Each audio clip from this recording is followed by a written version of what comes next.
Hello అండి అందరికీ welcome back to our channel Riyansi blogs. అందరూ ఎలా ఉన్నారండి? బాగున్నారా? తులసి ఆకుల్ని మీరు ఎప్పుడైనా ఎలా ట్రై చేశారా? ట్రై చేయకపోతే ఈ విధంగా తప్పకుండా ట్రై చేయండి.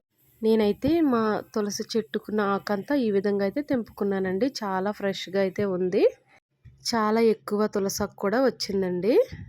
ఇంకా ఆకంతటి నీట్గా చెక్ చేసుకున్నానండి. మంచిగా లేని వాటిని అయితే తీసేసుకున్న తర్వాత ఇలా వాటర్ తోటి అయితే ఒక 3-4 టైమ్స్ అయితే నీట్గా వాష్ చేసుకున్నానండి. వాష్ చేసుకున్న తర్వాత అయితే ఈ ఆకంతటిని నేను ఒక హోల్స్ ఉన్న గిన్నెలో పెట్టి వాటర్ అంతా పోయేలాగా అయితే పెట్టుకున్నానండి. మొత్తం వాటర్ అంతా కిందకి పడిన తర్వాత అయితే దీన్ని తీసుకుని వెళ్ళి మనమైతే ఎండలో ఎండబెట్టుకోవాలండి. ఆకైతే చాలా ఎక్కువగానే వచ్చిందండి. కానీ ఇది ఎండిపోయిన తర్వాత అయితే చాలా తక్కువైతే వస్తుందన్నమాట. నేను ఇదిగోండి కింద ఒక క్లాత్ వేసుకుని దాని మీద అయితే తులసాకు అంతటిని వేసుకుంటున్నానండి. ఇసుక లాంటిది ఏమీ పడకుండా పైన కూడా క్లాత్ తోటి అయితే కవర్ చేసేసుకున్నానండి.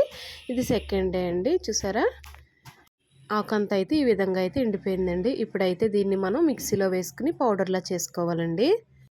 ఎండలు సరిగ్గా లేవు కాబట్టి ఇదైతే మిక్సీ వేసుకుంటున్నానండి. అదే ఎండలు బాగుంటే మనం చేతితో నలుపుకుంటేనే సరిపోతుందండి.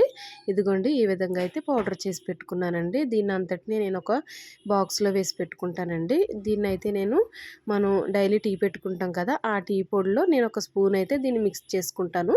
మరలా ఇదంతా అయిపోయిన తర్వాత మరలా టీ పొడి వేసుకుని మరలా ఇంకొక స్పూన్ అయితే ఇందులో కలుపుకుంటానండి.